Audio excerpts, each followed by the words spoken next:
calm precision, the balance of Japanese and English rhythm, the wisdom of emotional literacy. Where I have guided you to practice resilience in action, He will guide you to understand the language of emotions themselves so you can name them, navigate them, and never be ruled by them. So breathe once more. Inhale resilience, exhale readiness, and step forward from surviving with strength to understanding with clarity. Strength isn't always loud.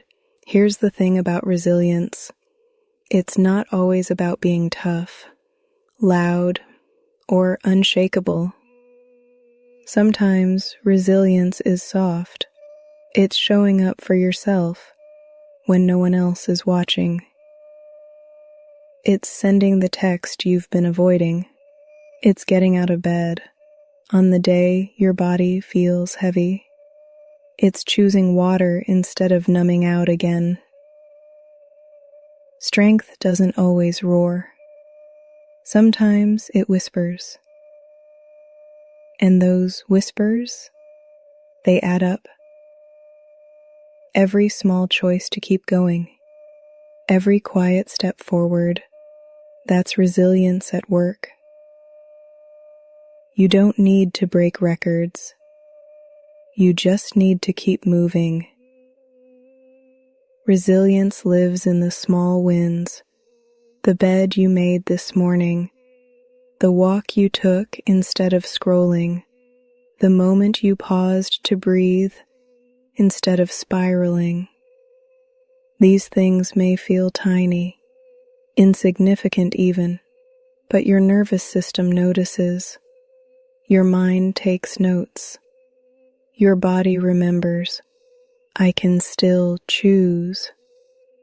Small wins stack. They build momentum. They remind you that you're not powerless, even when life feels overwhelming. So don't underestimate the little things.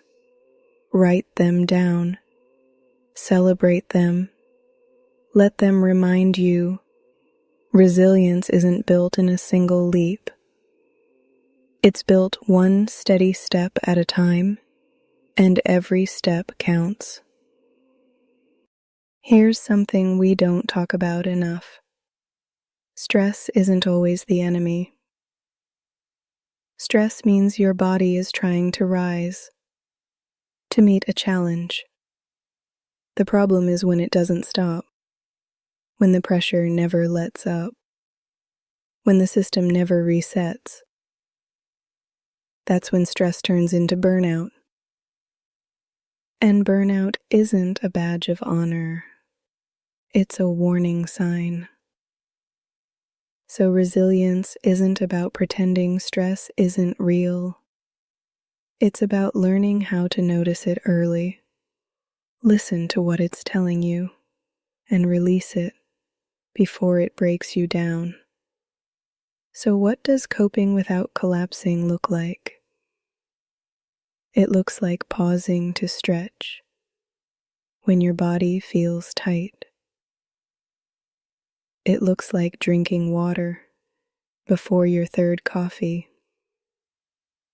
It looks like naming your feelings out loud. I'm overwhelmed. I'm frustrated. I'm tired. So they don't stay bottled up inside. It looks like taking 5 minutes to breathe before you hit send on that email, before you scroll endlessly, before you shut down completely. Coping isn't about doing something huge. It's about building tiny release valves so the pressure doesn't explode. You don't need to master everything today. You just need practices that keep you steady. And steadiness, not perfection, is what keeps resilience alive. So the next time stress rises, ask yourself, What's one small thing I can do right now to ease this pressure without collapsing under it? That one thing, that's resilience in action. Here's the truth nobody likes to say out loud. You're going to fall sometimes. You'll miss the deadline. You'll ghost the text. You'll quit the habit you swore you'd keep. And when that happens, the critic inside gets loud. See, you can't stick to anything. You'll never change. You always mess it up. But listen, falling doesn't mean failing. Falling is human. Failing is when you decide not to rise again. Resilience isn't about never falling. It's about refusing to let the fall be the final word. Every stumble is an invitation. Will you stay down, or will you rise different this time? Here's the secret. Setbacks can be fuel. When you pause to ask, what did this teach me? The fall becomes information, not condemnation. Missed the workout? Now you know mornings drain you, so maybe evenings fit better.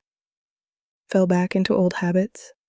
Now you know the triggers, so you can plan your environment differently. Every setback carries a seed of strategy, if you choose to look for it.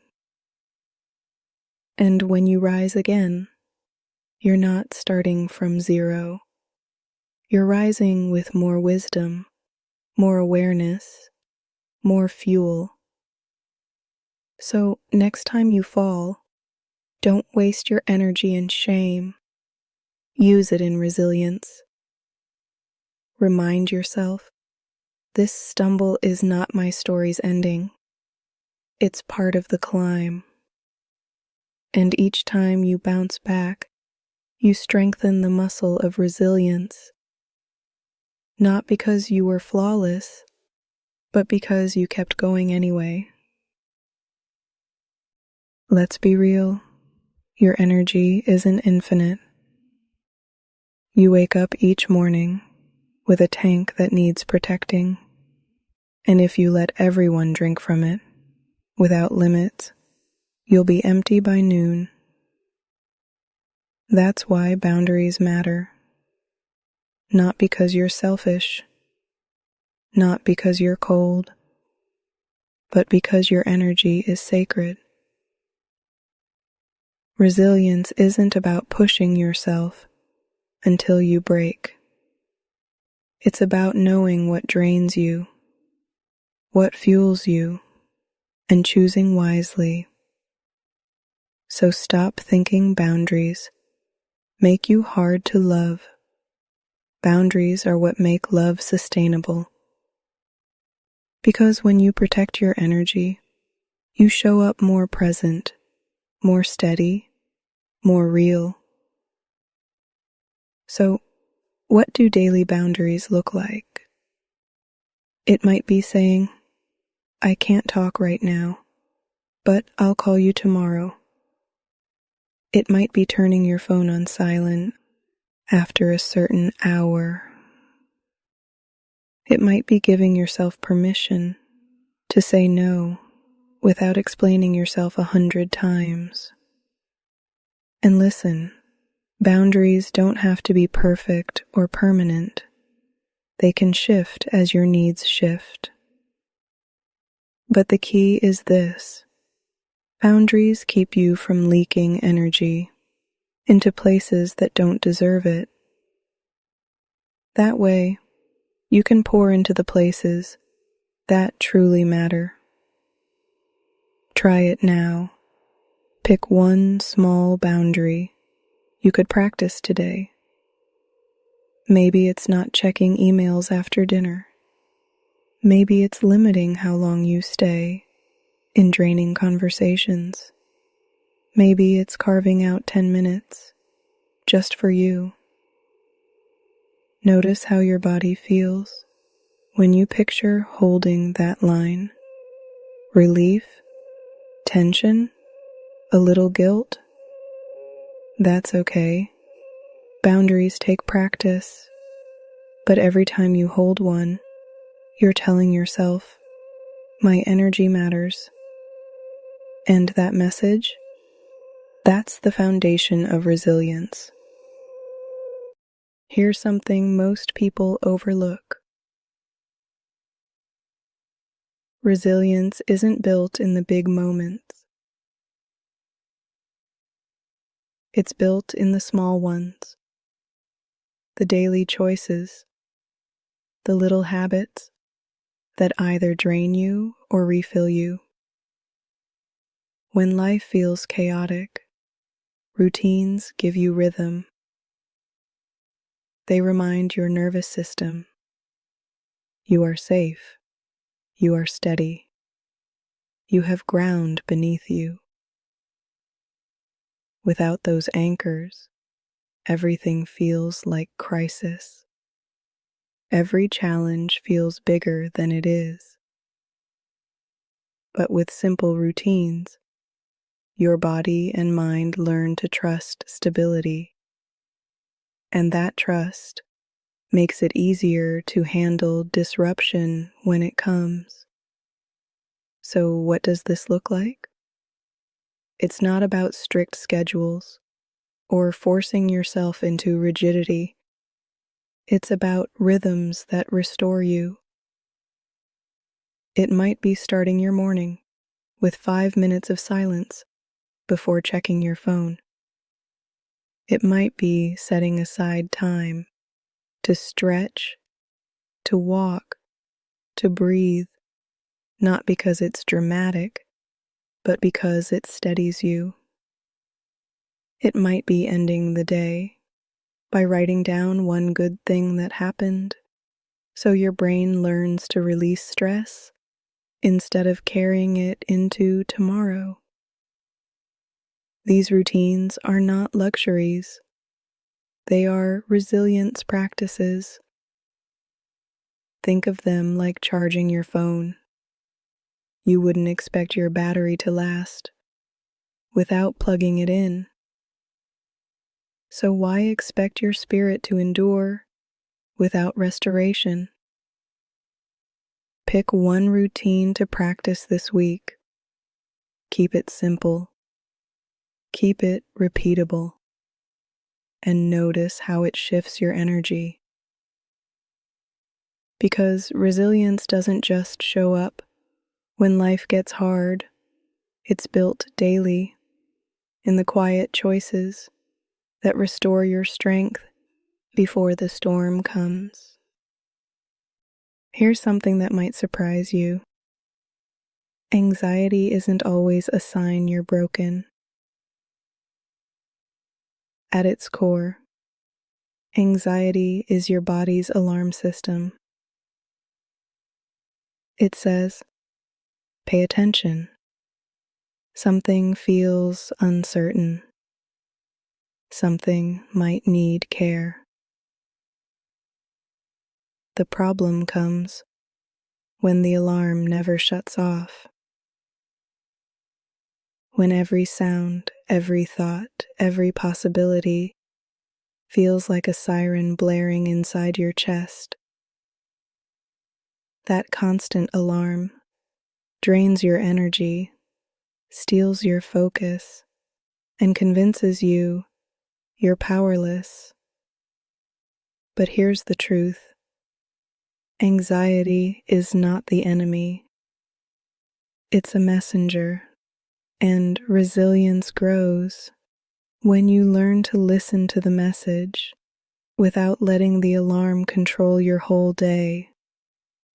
So how do you work with anxiety instead of fighting against it? First, notice it in your body. Where does it land? Your chest? Your stomach? your shoulders. Name it gently. I feel anxious, not I am anxious, because you are more than this feeling. Second, pause for breath. Inhale slow for 4 counts. Hold for 4. Exhale for 6. Do it again until the alarm softens, until your body remembers you are not in danger right now. Third, ask the anxiety, what are you trying to tell me? Maybe it's reminding you to prepare for something ahead. Maybe it's telling you you've stretched too thin. Maybe it's pointing to a place where you need support. When you treat anxiety as awareness, you shift from panic to presence. Because now, instead of drowning in it, you're using it. And that's resilience.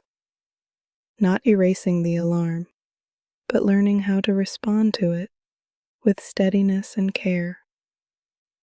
So the next time anxiety rises, don't hate it. Don't shame yourself for feeling it. Pause, breathe, listen, and then act from awareness, not from fear. That shift, that's how you turn anxiety into resilience. Here's something nature teaches us. The strongest trees aren't the stiffest ones. The trees that survive storms are the ones that bend with the wind, not the ones that try to resist it. Resilience works the same way. When you're too rigid, when you demand perfection, when you cling to one plan, one path, one identity, life's changes feel like destruction. But when you stay flexible, you can adapt.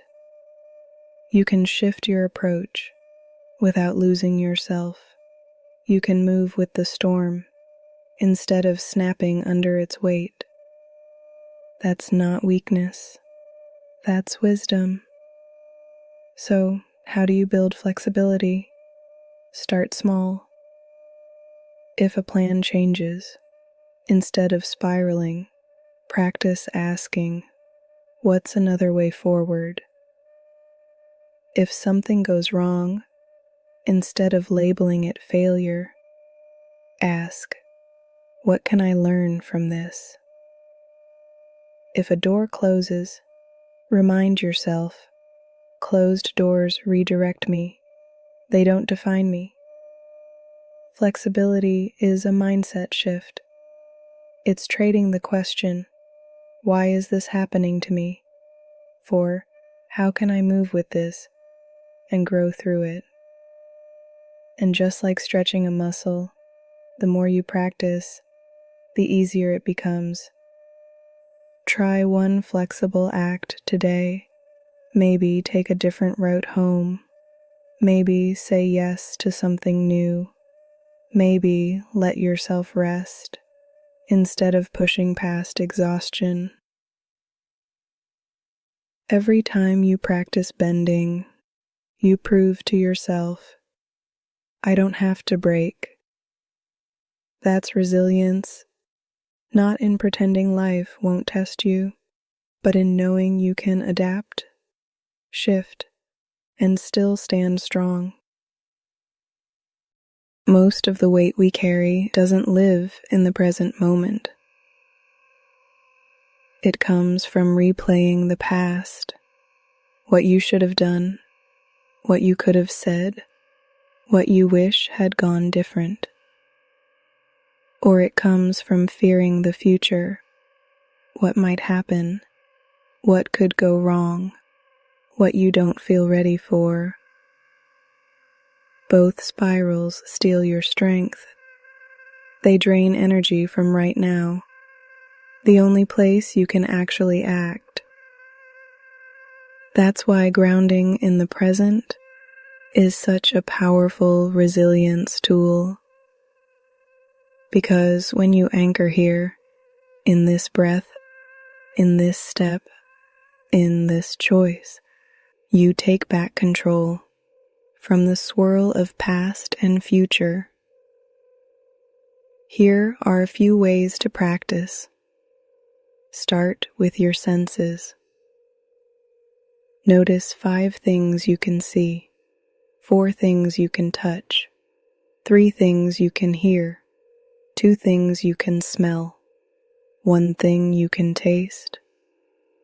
This pulls your body and mind back into the present moment.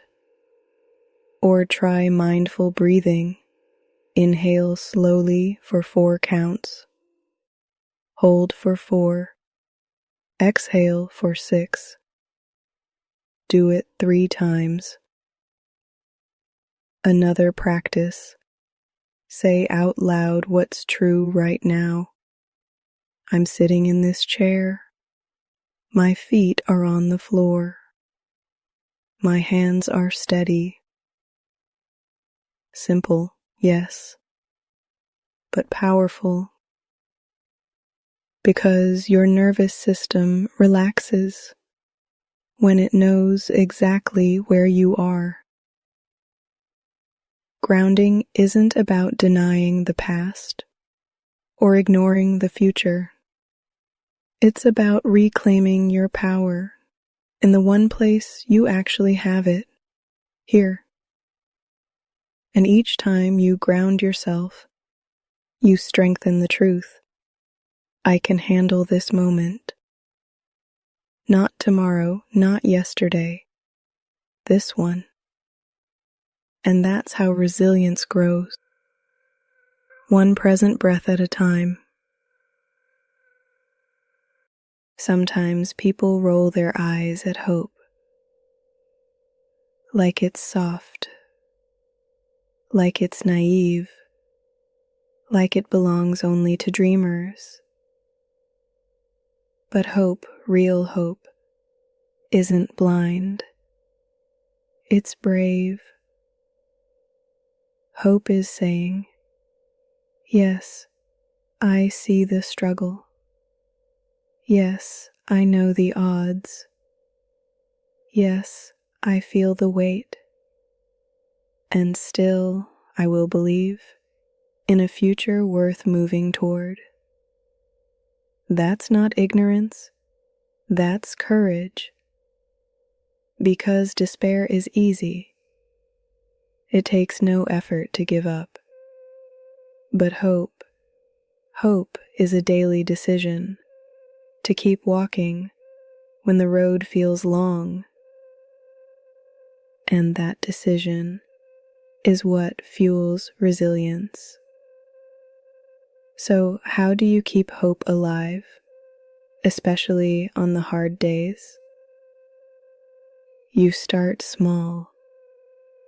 Write down one thing you're looking forward to, even if it's as simple as tomorrow's sunrise, a phone call with a friend, or finishing a book you love. Speak hope into your day. This moment is heavy, but it won't last forever.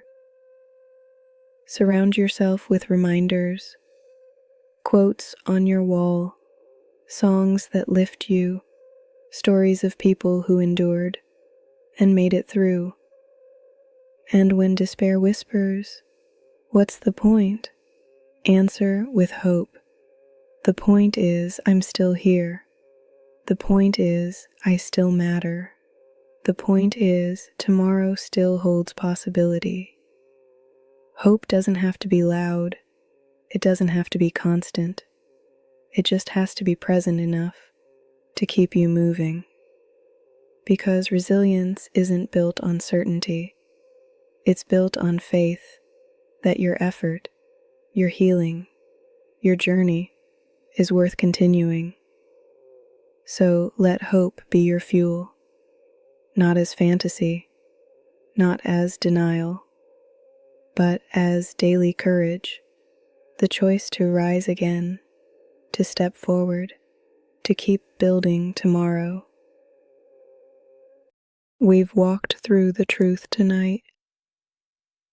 Resilience isn't about being unshakable. It's not about never falling, never stressing, never breaking down.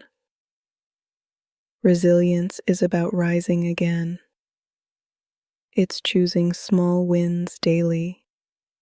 It's setting boundaries to protect your energy. It's learning to breathe through anxiety, to bend instead of break, to root yourself in the present moment. Resilience is fueled by hope, not blind optimism, but the quiet courage to believe tomorrow still matters. And when you put all of that together, you see resilience for what it really is. Not perfection, but persistence. Not being untouched, but being unbroken. That's the strength you carry now. Take one more breath with me. Inhale steady. Exhale slow. Hold this truth in your chest. You are more resilient than you give yourself credit for. And resilience practiced daily becomes not just survival, but strength.